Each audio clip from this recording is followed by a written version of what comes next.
Good afternoon, Packers fans. Aaron Nagler here with your Packers Daily Chat, coming to you live on the Cheesehead TV social channels. Happy Monday, ladies and gentlemen, and more importantly, happy draft week. That's right. We have finally arrived at the 2025 draft week. That's taken off on Thursday night, continuing on Friday evening, and then finishing up on Saturday afternoon throughout the day right here in Green Bay, Wisconsin.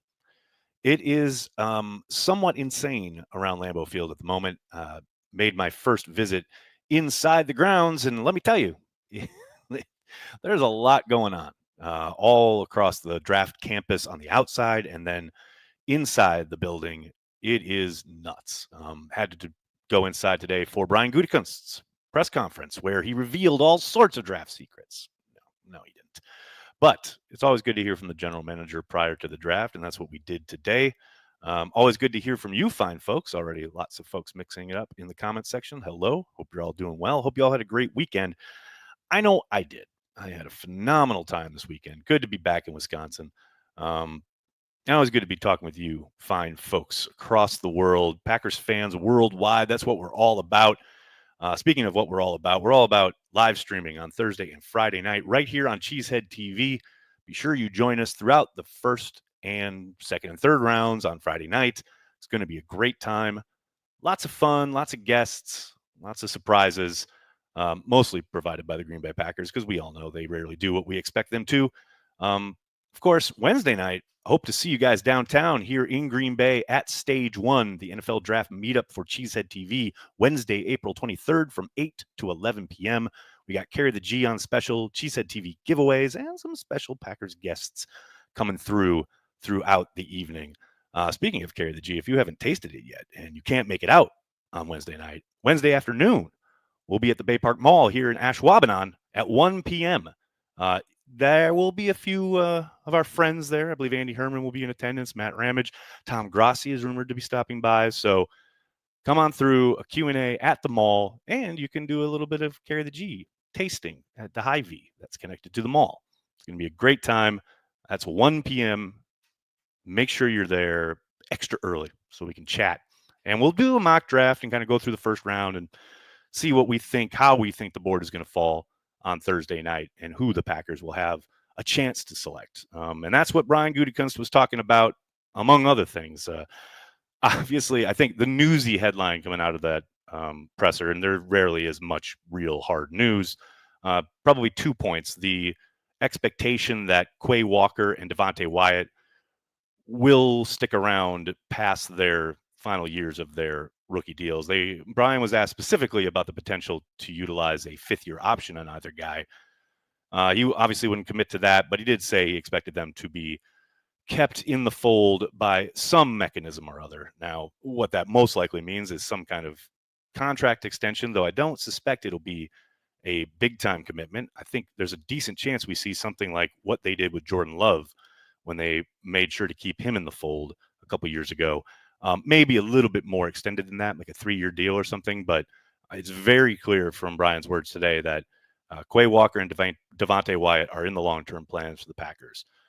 And as Brian also indicated, long-term used to mean like you're looking 5 years down the road as a general manager. But these days, it's much more about a 2 or 3 year view. And in that vein, it sounds like Quay Walker and Devontae Wyatt will be in the fold, members of the Green Bay Packers for the foreseeable future these next few years. And then the other bullet point, not really news, but he was asked about Jair Alexander, and he did say he is on our roster right now, which of course you could extrapolate to, well, that's right now, probably doesn't mean long term. He essentially punted on the question, but it doesn't feel like there's been much movement there either way. I still maintain I'll be very, very surprised if he's a member of the Green Bay Packers in 2025. I don't think we'll get a resolution this weekend. I don't think anything happens during the draft itself. I do suspect there's a decent chance he is released after the draft, but we shall see. He's gotten water from a stone before, Mr. Gutekunst, when it comes to getting some kind of draft compensation for a guy that most of the league was pretty sure he was going to cut. So we'll see what he's able to pull out of his hat in that regard. The other thing that I saw really catch fire on the internet today and on Twitter, was his essential confirmation that they do not use RAS. And I don't think anyone thought they were using RAS when it came to their draft evaluations. I think most people understand that that is, yes, something developed outside by Ken, who just came up with a really good formula to have a good roadmap to what the Packers are looking for and what they prefer when it comes to the athletic testing that these guys used to do all across the board. Brian did lament a little bit today how much harder the job has become in terms of the athletic testing and getting some kind of basis to do your evaluations from as far as those metrics go, because guys are opting out of so much when it comes to the testing during the draft process. So, yeah, he did also confirm that, yeah, they use their own metrics. They have an analytics team, and there's certainly thresholds that they're looking at and coming to their conclusions from, but it is not RAS specific. But again, I don't think anyone really thought that. But it was good. I think that's the first time he's been asked point blank about it, and he did respond. So a little bit of inside baseball there for you. What's going on, everybody? Good to see you all. Brad, I want to give you a shout out. Thanks so much for becoming a Carry the G Club member. Greatly appreciate the support. Be sure to hop on our draft stream on Thursday night. Everybody who's a Carry the G Club member and a Patreon member gets to come on board and hang out with us all throughout the first round and the second and third rounds on Friday. The information for that will be on your respective pages later this week. Be sure you check it out. Brandy, thank you for the super chat. All the stressors of being a GM, I think Goot handles it well in public. You think he goes home and hits a worn-out punching bag repeatedly? I mean, I got to imagine there are moments of frustration, but I also think what you see is what you get with Brian. Even before he got this job, that's how he was. Throughout the years, I met him many, many years ago when he was still an area scout, and he hasn't really changed much. It's not like he's a different guy than he was prior to getting this job, and I think that temperament has served him well, and it's one of his strengths that he doesn't really pay attention to a lot of the media side of things, the public-facing side of things. I understand he has to be accountable to the public, especially as the general manager of the only publicly owned team in the league. But yeah, he doesn't let himself get driven by it, and I think that's smart. But I think he's human, and there's little doubt there's going to be moments and probably times, certainly throughout the whole Rodgers saga a couple years ago, I'm sure there were frustrations that, to your point, never really surfaced outside, never really surfaced publicly. But I got to think there was plenty of moments behind the scenes when it came to that kind of thing. What else we got here, folks? What's going on? Jim is here. What's up, Jim? How you doing? Larry, interesting question. How much does the, quote, insurance the Packers got for job missing games weigh in? If he gets hurt this season, is there more league insurance? Not sure it sets up that way. There's little doubt that there's a lot that goes into kind of injury and what happens with guys' contracts and bonuses and things like that. And yes, there is insurance involved, but it's not as straight lined as that. Now, I'm not going to sit here and pretend that I'm like some actuary and have a great handle on how it's, how the league and the team traverse that thing. But I do know that it's a little bit more involved. Clay, thanks for the super chat. Flying in tomorrow. Should I try to get standing room for Thursday? Also, any rec fish fry Friday night in Near-Door County. Can't wait for the meetup. Thanks, Clay. In Near-Door County is really kind of out of my jurisdiction. I wish I had a better answer for you there. I'm sure someone in the chat will be able to help you. If you're able to get down to the Fox Valley, I highly recommend the Club Tavern in Menasha, though. Get there early. As far as standing room for Thursday, yeah, you absolutely should. No question about it. You just need the NFL One Pass, and you can walk right in. And I think most people are going to be standing. It ain't a sit-down event, my friend. There will certainly be plenty of opportunities, like in this parking lot right behind me, for you to stand and watch the proceedings. Absolutely should do it. No question about it. Trevor says Nightingale in Sturgeon Bay. There you go. Jim, interesting question. Does Brian have someone on staff to watch the team's practice tape? Not necessarily. I mean, I'm not sure what you mean other than, do you mean cut it up? All that stuff is provided on a server for anyone in the personnel group to access anytime they want. But when it comes to actually like looking at the tape and seeing how guys are progressing and what they're doing in practice. Brian's doing that himself, along with all the guys in personnel. I mean, that's why it's there, right? That is part of the job. I mean, it is cut up and categorized and easily accessible by made that way by someone else. But as for the watching of the tape and coming to conclusions and seeing where guys are, that's all Brian's work, no doubt about it. What else we got here, folks? Hey, Brandon, how are you, man? Hey, Nags, I am taking my nephews 16 and 12 to the draft on Thursday and was wondering if you had any recommendations on what to do or where would be a good time to get up there. Well, I think on Thursday they're opening the doors at noon. I got to suspect there's going to be a big crowd ready to get in, even at that early stage. All I can say is the earlier the better. The the traffic is going to be a challenge at times in certain places. There's no doubt about it. If you're coming up, which I imagine you just said, if you had any, but if you are coming up from down yonder, I highly recommend if you're coming up 41, taking Ashland Avenue rather than trying to get in Oneida or Lombardi. It's gonna be a hell of a lot better, and even then, I think it's gonna get backed up pretty well. As far as recommendations on what to do, I mean the draft experience is going to be very, very cool. There's going to be lots to do, both for the grown-up set who want to hit the Wisconsin dive bar that they've set up, and then plenty of stuff for kids down at the other end in Titletown. So I think the draft experience itself will have plenty on offer. But if you are really looking to do something in the area outside of kind of the Lambeau area, I have a video here on the channel, Nagler's Top 5 Things to Do in Green Bay. Make sure you check that out. Let me see what else we got here, folks. William, thanks for being a Care of the G Club member. Appreciate you, man.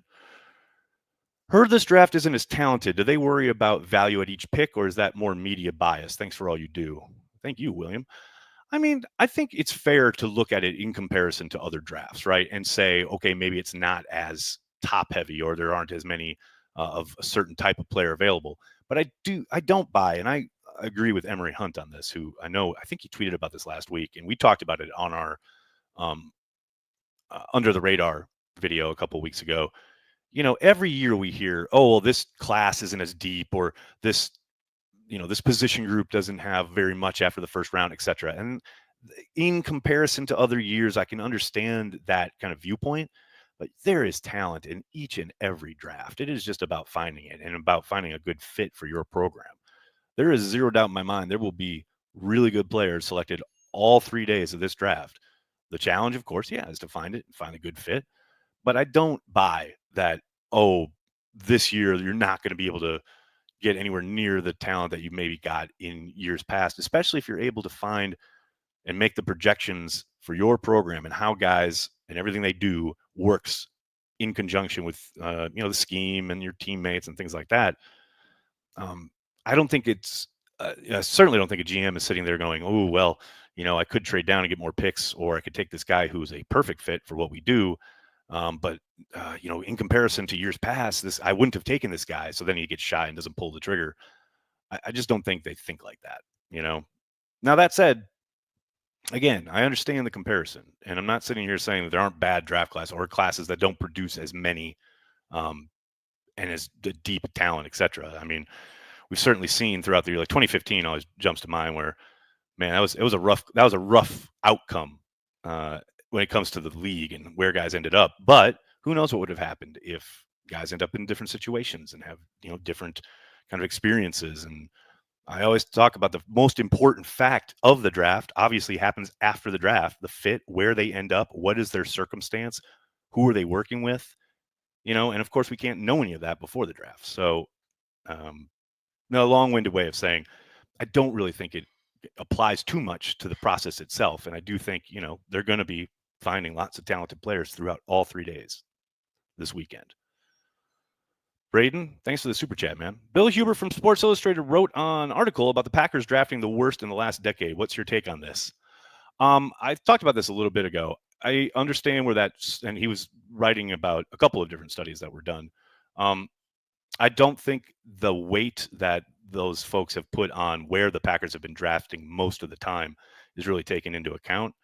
Although I will say, Brian went through a rough stretch. And that when he first got on the job, as far as his early drafts, and that came, on the tail or, right after some pretty poor drafts from Ted at the end of Ted's tenure. Now, Brian has drafted better over the course of the last 3 years. And I think, and I hope that trend continues.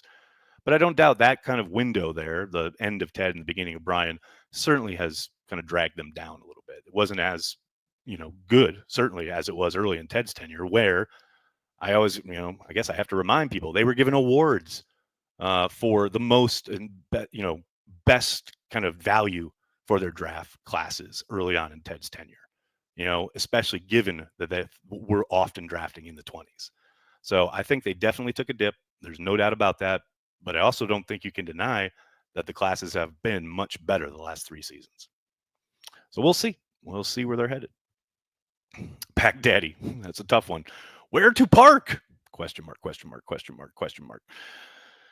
It's going to be a bit nuts. I can tell you that. Certainly, it's going to be like game day on steroids. They're expecting a couple 100,000 people. It's looking like every day will be roughly about 3 times what game day traffic would be. So I got to imagine people are going to be parking pretty far away at times and having to walk a little bit. But much like game days, you're going to find lawns. You're going to see people with signs, and just find something and walk to the stadium and make sure you grab a cooler on the way. That's what I would do. Brandy, thanks again. What was your take on Goot's comments about not caring about RAS? I took from that they have their own version. Goot says the word athletic a lot.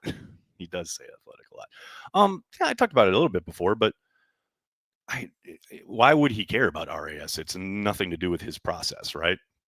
It's something that was created outside, and it's kind of like surface level looking at results of testing, et cetera, and then putting in a really kind of, let's call it a crude bucket, most likely compared to what they're doing on the inside with not just the athletic testing, but stuff like the GPS and things of that nature. So I don't think it's a slight. I don't think he's, trying to dismiss the work, so to speak, but I'm sure he's heard the term and been asked privately about it. And for me, I'm glad you set the record straight. Like we've always said, well, they probably don't use RAS specifically. Well, now we know they don't use RAS at all. So that's good. But yes, as far as their own version, they certainly have a group of tests that go probably a little bit deeper analytically and numbers wise that they have utilized for quite some time. Andrew, what's up, man? Nags, it's draft week. Thank the fucking Lord. Amen, brother. Could not agree more. Complicated fella. Traffic shouldn't bother you, Nags, coming from one of the largest cities in the U.S. I didn't say it bothered me. Although I will say, congestion pricing, big win so far. I absolutely flew across Manhattan the other day coming back from Jersey with Olive. Never been going through crosstown traffic so fast. Huge, huge win. Love congestion pricing. That said, yeah, no, I'm not worried about it here. I mean, I'm spoiled. I've got Corey's house and yard and driveway and places to park. So that makes it a little easier for me, right? But there will definitely be backup. There will definitely be traffic, and way more traffic than Green Bay is used to. I guarantee you that. Amy, how are you? Thanks for the super chat. And thank you so much for the kind words that I saw on Instagram. You're really, really kind.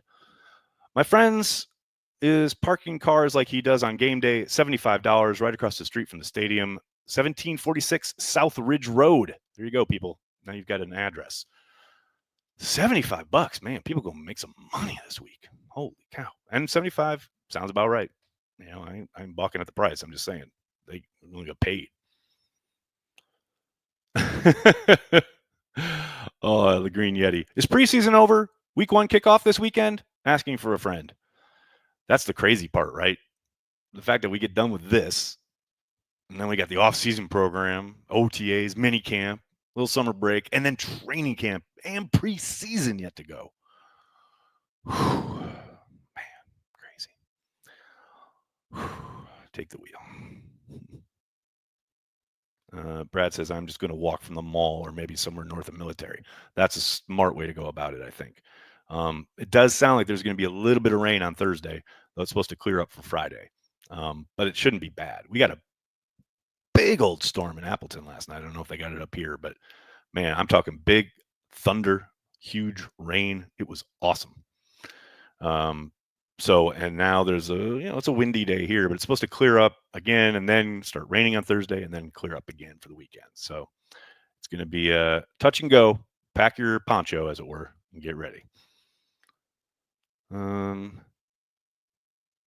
Corey has to have at least one meltdown this weekend. Can you record it? I mean, I don't think so. The man's prepared, and he's like a Jedi Knight. He's ready for all eventualities, and nothing really will phase him this weekend because he has gotten ready for all of it. Now, I think this is also due to the fact that he won't really be participating much in the draft process for the Packers itself. So he's not going to hear anybody talking about Lucas Van Ness needing to come alive. Not going to hear about potential kickers or punters being drafted. All the things that typically set him off traditionally, he won't be privy to any of that. So he's going to be in his garden. He's going to be working. He's going to be chilling. And that's probably how it should be. But if there is a meltdown, if there is some kind of explosion, I will let you guys know and definitely film it. Oh, Michael, interesting question. If Green Bay is really in on Higgins, how far would they be willing to trade up to get him? I would be very surprised if they made the kind of dramatic leap they did when they got Christian Watson, right? I mean, you'll remember they leapt pretty far up the draft board in the second round, and they tried to get into the first round, that pick 32, but the Vikings wouldn't let them. But that said, I don't see that kind of move. I would suspect if they love him and they really want to get him, make sure he's a Green Bay Packer, maybe they jump 4 or 5 spots, but I can't imagine that they make some kind of dramatic move the way they did for Christian Watson. I just don't see the same type of player. The ceiling isn't quite there. I think he's going to be a really good player. You guys know I've talked about him a lot. And look, we don't even know if they like him. I mean, I know from the outside looking in, we've talked a lot about it. I think he's a perfect fit. For all we know, they don't even consider him a realistic possibility. That's what makes the draft so intriguing, right? Cheeto, how are you, man? Hey, Nags, does it smell like winning there? I was planning on driving up and grab a pint, but well. Curious what pick would make you lose your shit. That's funny. Andy asked me something akin to that on the radio this morning. I just don't do that anymore. I haven't got upset, like truly upset about draft pick since they took Kenny Clark. I got upset about that one. That one really pissed me off. And then Kenny turned into one of my favorite players of all time. It was a very instructive moment in my life. I don't know how else to put it. I know I've said this a lot, but for anyone who hasn't heard it before, that really was the turning point for me. And that's why at the end of every draft, we do the sign where, the draft review. Nobody knows because we don't. And I'm much more about getting these guys on the field and see what they're all about in the NFL against NFL competition than I am about decrying their selection and talking about how Goody and the Packers have no idea what they're doing and blah, blah, blah, blah, blah. And look, you can have that opinion. Totally, you're right. And I get it. I just don't think it's constructive.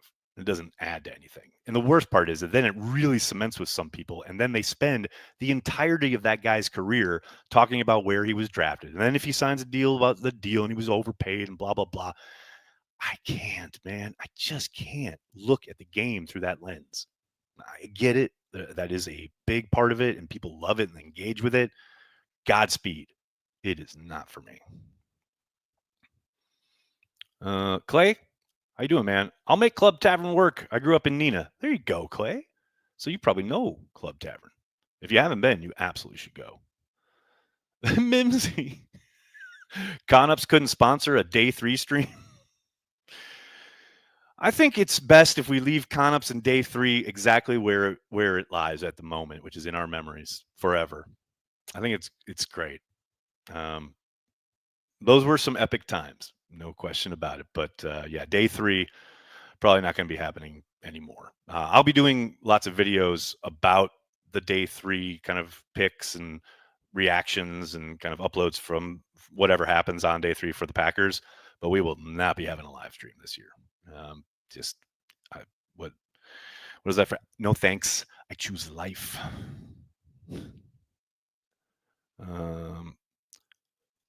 Carrie, how are you? Thanks for checking out the stream on Facebook. Nags, will Goot draft a little differently than last year, considering we have 3 players that see the field, more play ready? I don't think there's going to be a dramatic shift.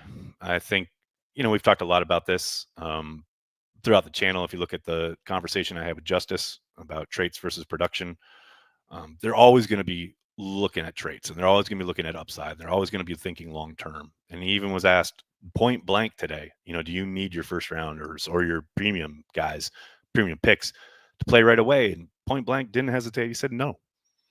Some guys, it takes the transition times a little longer. They don't just view it as they've got to get that instant kind of addition on the field. Now, some of it will be dependent on who they take, what the position is, and what the opportunities are. But they look at it rightly or wrongly, or for better or for worse, they look at it as long-term investment and getting the best players for the longest time that they think can come in and grow within not only their program but in the NFL. And sometimes it leads to some head scratchers. I'm not going to lie. Tyron Hopper is still a mystery to me, but that's their process. And I don't see it changing dramatically. But I agree with you. I think they're at a pretty different point in where the program has been the last couple of years as the youngest team in the NFL. I think they certainly, and Gutekunst said it today. He said, I like our roster, and I think we could go out and win today. We could play this weekend, and we could win right now. And that's very true. I agree with that. But to me, that would suggest that, yes, I understand you always want competition, but yeah, this idea that maybe dropping down, getting 10 or 12 picks, right? And then bringing all those guys into camp. I understand, again, wanting to foster that competition, but at the same time, it is about getting over that hump and taking that next step in your program where, I don't think crawling into the playoffs as the last seed is the idea. You want to be winning the division. You want to be making a march in the playoffs. And you want to be contending. That's all that said, like I indicated earlier, I don't see a monster shift in their philosophy. They're going to operate as they almost always do. And for better or worse, that's who they are. And it has worked. And when it comes to winning football games, they've won a boatload of them.